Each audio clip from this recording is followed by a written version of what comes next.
I want to get right over to our roundtable of sorts with Donna Brazile and Governor Chris Christie. I'm curious your thoughts, Governor Christie. He's in his element right now. Republicans and Democrats somewhat welcoming for the president for this State of the Union. How did he do tonight? Well, look, State of the Union is an emotional speech, and you want to connect emotionally. I think he did okay, but here's the problem. Tomorrow morning, people are going to get up, they're getting ready to head to work, and they're going to go to the gas station, and they're going to see prices continue to go up. And the joke of him talking about this 60 million barrels of oil, it's a joke. By his regulations, just in the state of North Dakota, he has cut the amount of production by 500,000 barrels a day, every day. And you know how much we import from Russia a day, David? 480,000 barrels. And we're still doing it as we speak today. What he should have been talking about tonight was how he's going to allow American oil and gas production to go, but he can't because he would have gotten booed by his liberal wing in that place. And the other thing that struck me was him saying that it's sad that it took this long and something so terrible for people around the world to see how grave the danger was. What about him? For a year, he has refused to sell defensive weapons to the Ukrainians. He didn't see it for a year. And now we're in the position that we're in. So let's not just talk about the people around the world. He needs to take responsibility for the Ukrainians not being fully armed because he stopped those arms sales. And your point on Russian oil has already been debated at length and will be in the days and weeks to come as this situation continues with Russia's invasion of Ukraine. Donna Brazile, how did the president do? I thought he did very well. Look, the eyes of the world was looking at Joe Biden tonight. They were looking to see if the president could personify leadership, not only in unifying the world behind the actions that we're taking with regards to Russia, but also he projected leadership in this country around Ukraine.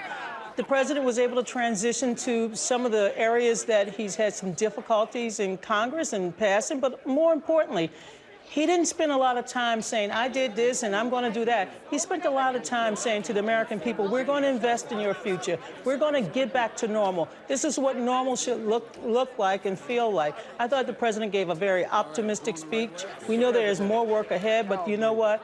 Knowing Joe Biden, look at him. He is still shaking hands. He is ready to roll up his sleeve and get back to work tomorrow, delivering for the American people. So I thought he met the challenge tonight. You had said he has to find some way to be hopeful tonight, given everything the American people have been dealing with. And Donna Brazile says that is, in fact, what he has done. Let's get to Mary Bruce, who's in the chamber. And, Mary, you were reporting in. Donna Brazile mentioned that the president talked about some of his challenges, his legislative challenges in this first year. One of the people who stood in the way, Senator Joe Manchin, and you took note of where he was sitting in the chamber. Yeah, really interesting, David. Joe Manchin was sitting amongst Republicans, one of the few Democrats, in fact, the only Democrat I noticed to be sitting across the aisle. Of course, the Democrat from West Virginia has scuttled much of Biden's agenda so far, and it was interesting. He did stand and applaud the president's proposals, even as he was sitting with Republicans. Perhaps a glimmer of hope that they may be able to do some of this piecemeal, but it is striking, I think, that unlike most State of the Union addresses, the president didn't outline any big new policy push. We didn't even, in fact, hear him utter the words, Build Back Better. That's the name of his big social spending plan. He did tick through his wish list, but David Biden knows the political reality in this chamber. Much of his agenda isn't likely to go anywhere before the midterms. But I do have to tell you, we have now heard back from Manchin's team. They say that he wanted to sit across the aisle to remind the American people in the world that bipartisanship works and is alive and well in the U.S. Senate, even if we haven't seen much of it at work so far during the Biden administration. Something else we haven't seen much of, Mary, is this face-to-face connection with the president and anyone outside of the chamber as well these last 2 years, given the pandemic we have all been living through. The president has spent a lot of time in this room, Cecilia Vega, after marking this turning point for the country on the coronavirus pandemic and making some news on that front as well. He did, David, a couple of points here. He says that soon Americans will be able to order more free COVID tests from the government, 1 billion of those that they have ordered. But also the really big headline tonight, this test to treat that the administration is unveiling. They're saying you can get a COVID test at a pharmacy, and if you are positive at that pharmacy, you can then pick up one of these antiviral pills at no cost. They have an incoming shipment. They're working closely with Pfizer to get more of those antiviral pills there.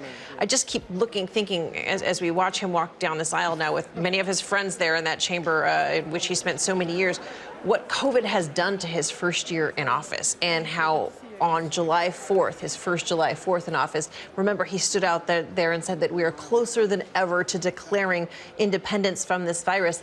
And then we saw Delta. And then we saw Omicron, and masks were on and masks were off. And today he is there in this chamber saying that kids are back in school. We're about to hit this point in the country where most of the country will be able to take off their masks. And he's talking about it in a partisan way, saying we have been partisan. We don't have to be partisan on this anymore. So a little bit of hope. And frankly, he really thread that needle in addressing Americans' frustration. And they are overwhelmingly frustrated with him and the situation with COVID, saying, we know you're tired. We know you're frustrated. We know you're exhausted. I feel your pain as the president there. I think it's a really important point, Cecilia. The president trying to make the case that we should be divided no longer when it comes to the pandemic, arguing that all of our school children should be back in school.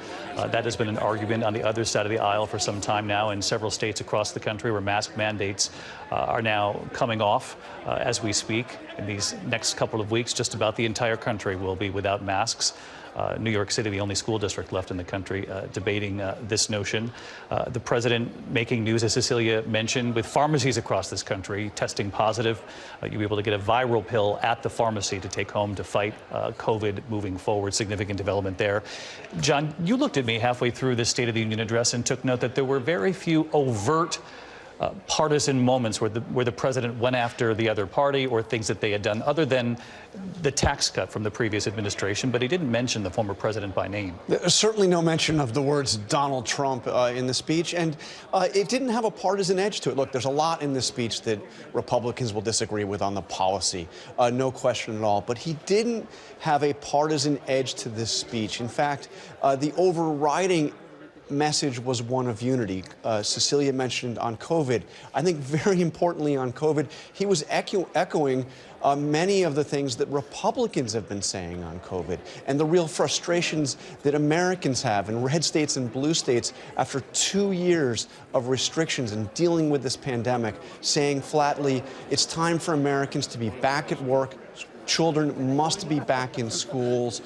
We are turning the page. He's promised we'll be prepared if there are more variants, but the message he was echoing there was one that was intended, I think, as much to speak to Republicans as to anybody else. You're watching ABC News Live coverage of the State of the Union, the first for President Biden, marking his first year in office, and then some, making the case that the State of the Union is strong, and he put it on the American people, saying they have shown extraordinary strength during this time, the pandemic, inflation, and now standing united as we watch the events unfolding 4,800 miles away. Russia's invasion of Ukraine. Very moving moments inside that chamber tonight, particularly the first 11, 12 minutes or so. So many you can see in the top right-hand corner of your screen. So many of the lawmakers wearing ribbons in solidarity for the Ukrainian people in the trademark yellow and blue of the Ukrainian flag. The First Lady, Dr. Jill Biden, inviting the Ukrainian ambassador to sit next to her. There were two moments where she stood up to applause from the chamber. You could see the emotion on her face, that ambassador, and yet the reality on the ground that Martha spoke of earlier, this column of armored vehicles, more than 40 miles long, headed toward the capital of Kyiv. And her sources telling her that U.S. intelligence believes that Russia has no plans to pull back from its effort. We should mention that any moment here, we're going to be getting the Republican response to the president's State of the Union from a rising star in the Republican Party. The governor of Iowa, Kim Reynolds, is standing by in Des Moines. We're going to learn more about her. She has led the way in her own state when it comes to getting kids back into school early on, talking about masks coming off and other issues of the sort. We'll talk about why the Republican Party thinks that she is a rising star. And Mary Bruce, it would seem the president reveling in this moment, being able to interact with Democrats and Republicans face to face again.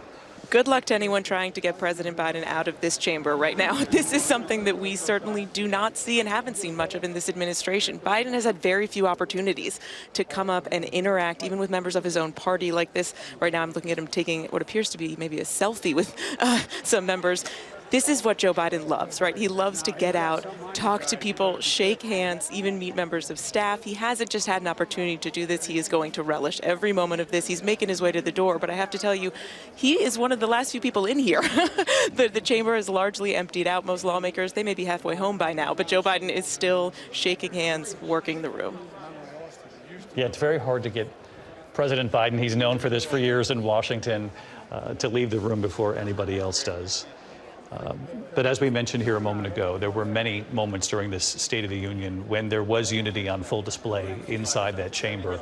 I want to get to Rachel Scott, who covers Congress for us, because, Rachel, again, the reality is back front and center first thing tomorrow. This is a midterm election year.